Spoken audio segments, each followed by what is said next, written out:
The room went silent. Eyes turned. At my father's funeral, my brother stood tall in front of everyone and kicked me out of the house like I was nothing. My heart burned with humiliation as whispers followed me down the street. But fate has a strange way of turning tables. Moments later, the same brother who threw me out received a message that shattered his pride. His arrogance disappeared, replaced by fear. And before the day was over, he was running after me, begging me for help.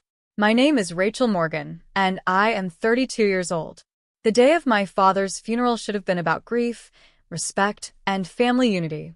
Instead, it became the day my brother shattered every bond we had left. The church was filled with the scent of white lilies and the heavy silence of mourning. I sat quietly in the front row, my black dress pressed neatly, my hands shaking as I held the folded program with my father's name printed in bold. He was gone, and my heart ached in a way I couldn't put into words.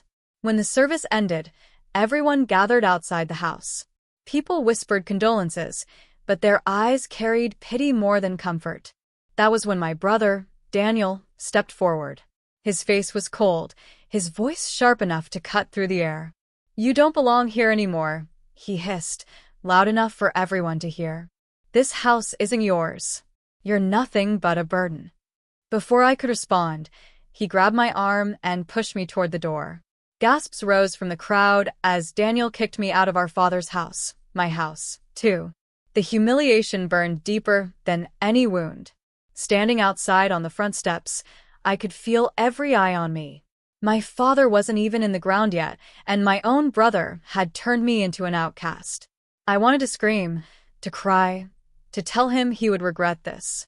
But instead, I straightened my back, lifted my chin, and walked away. What I didn't know was that only minutes later, Daniel would receive a message, one that would strip him of his arrogance and force him to come running after me, begging for the very help he thought he didn't need. I hadn't gone far when the whispers from the crowd faded into the distance. My heels clicked against the pavement as I walked down the street, each step heavier than the last. My father had just been laid to rest, and yet my grief was drowned by the sting of betrayal. I reached the corner of the street and paused, wiping my tears with the back of my hand. For a moment, I thought about turning back, demanding my place in that house, demanding respect. But pride wouldn't let me. I had been humiliated in front of family, neighbors, and friends. My brother had won, or so he thought. Back at the house, Daniel was standing tall, pretending to be in control. He was shaking hands, accepting sympathy, acting as if he was now the head of the family. But then his phone buzzed. At first, he ignored it. Then it buzzed again. He frowned and pulled it from his pocket. His eyes scanned the screen, and in an instant, the color drained from his face.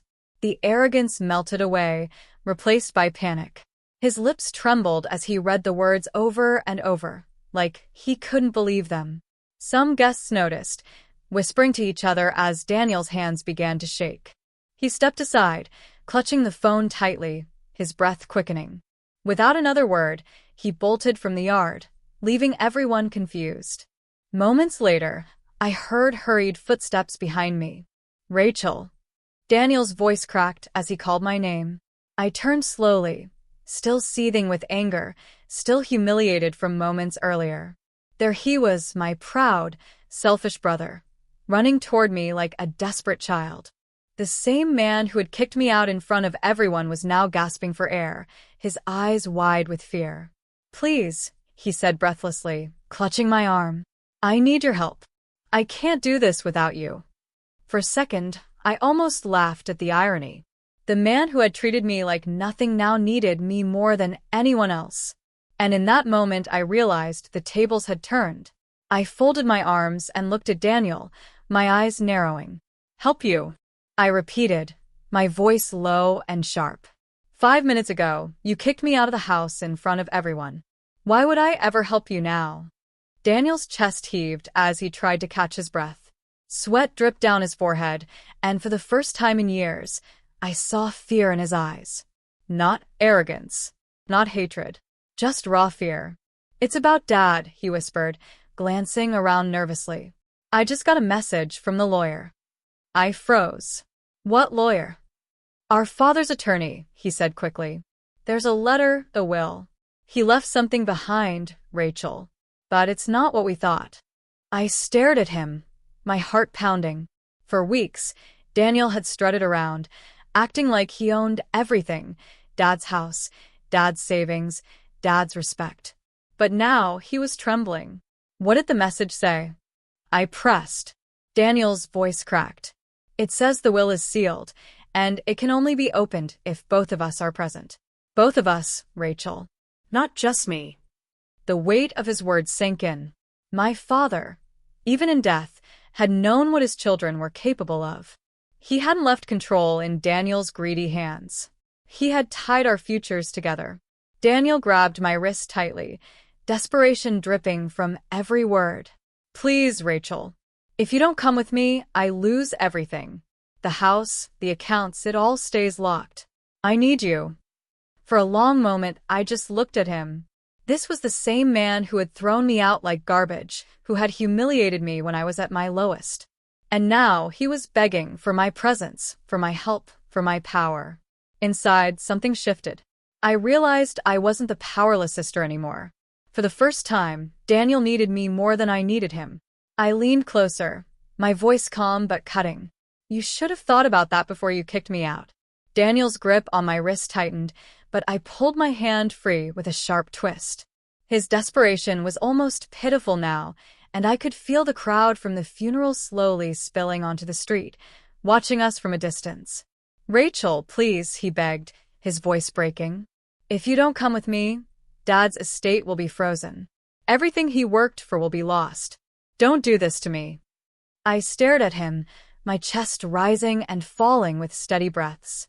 Don't do this to you? I repeated, my tone filled with bitter sarcasm. Daniel, you did this to yourself.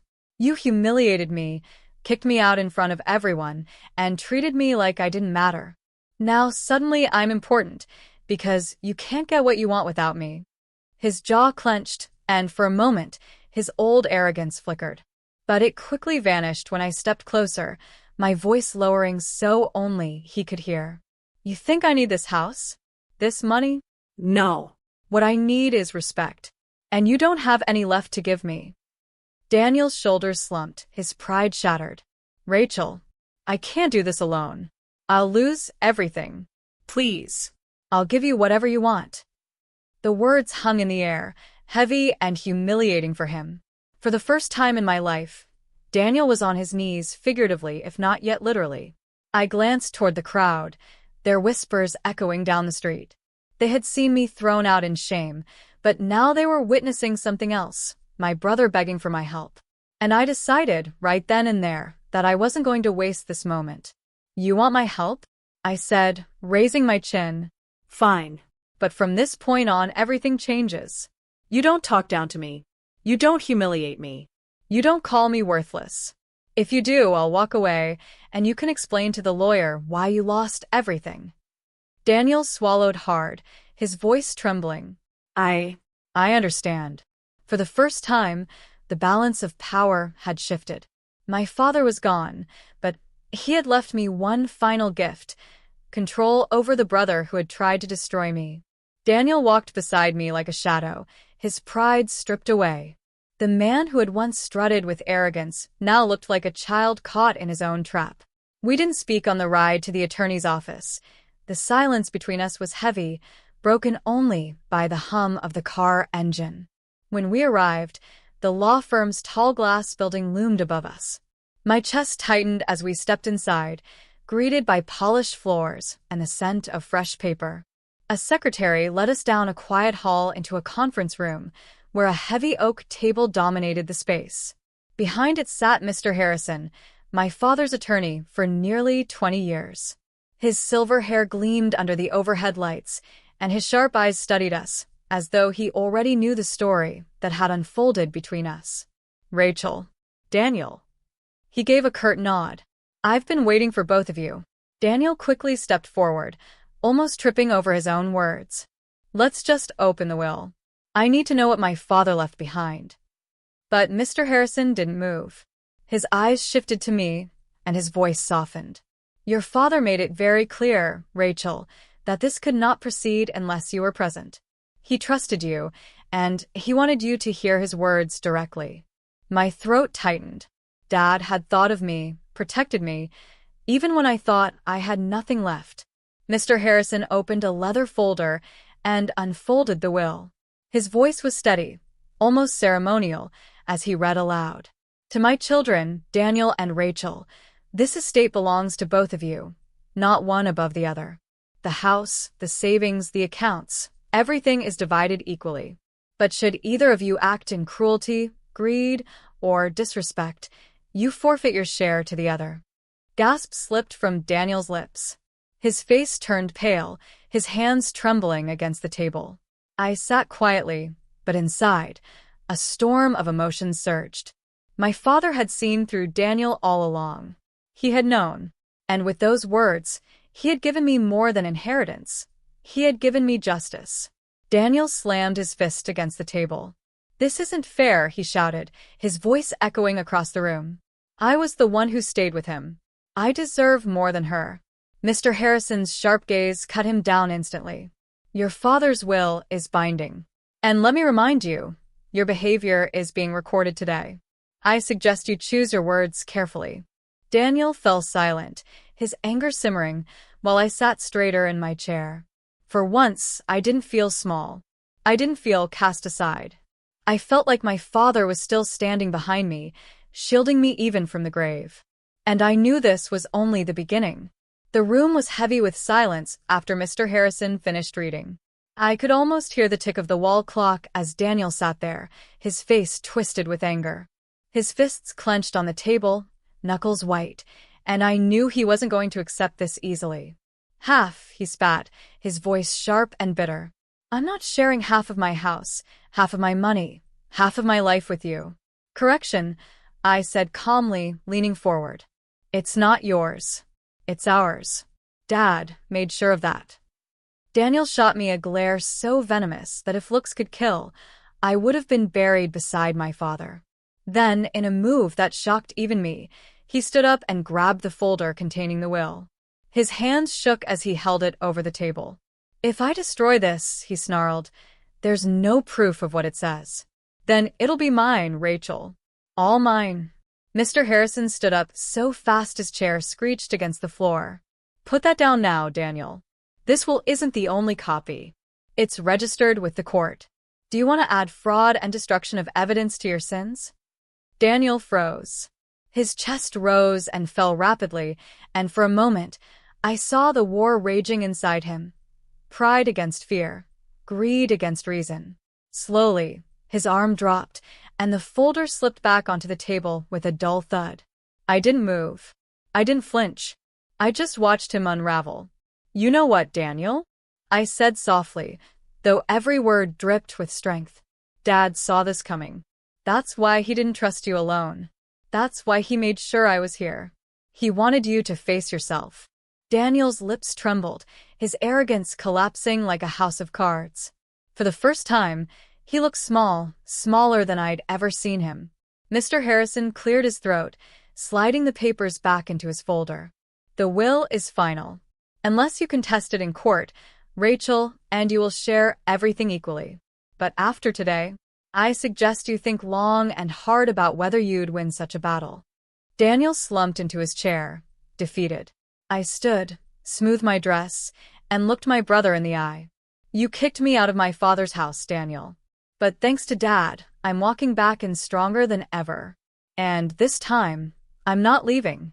The power shift was complete.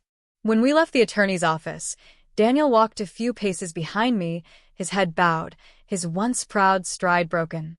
For years, he had lorded over me, using his voice to silence mine, his pride to diminish me. But now the world had seen the truth.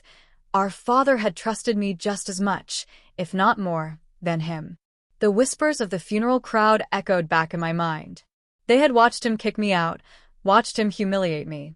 But soon, they would watch me return, not as the sister he tried to erase, but as the rightful heir to my father's legacy.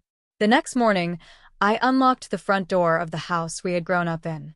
The scent of polished wood and faded memories filled the air.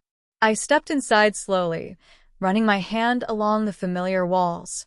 For the first time since my father's passing, I didn't feel like a guest. I felt like I belonged. Daniel sat in the corner, sulking, unable to meet my eyes. He looked smaller than the house around him, like he had been swallowed by his own failures. "This place isn't yours alone anymore," I told him firmly. "If you can't respect that, then maybe you should leave. Because I won't be the one walking away again." His mouth opened, but no words came out. He knew he had lost. I carried my suitcase upstairs, my footsteps echoing with certainty. In my father's study, a framed photo of him sat on the desk, his steady gaze and warm smile watching over me. I picked it up and whispered, "Thank you, Dad. You knew exactly what you were doing." That night, as I stood by the window overlooking the quiet street, I felt something I hadn't felt in a long time: peace. My father's house was no longer a place of shame. It was mine, as much as it was Daniel's. But unlike him, I had earned it. Not through arrogance or cruelty, but through endurance and truth. For the first time, I wasn't the sister in the shadows.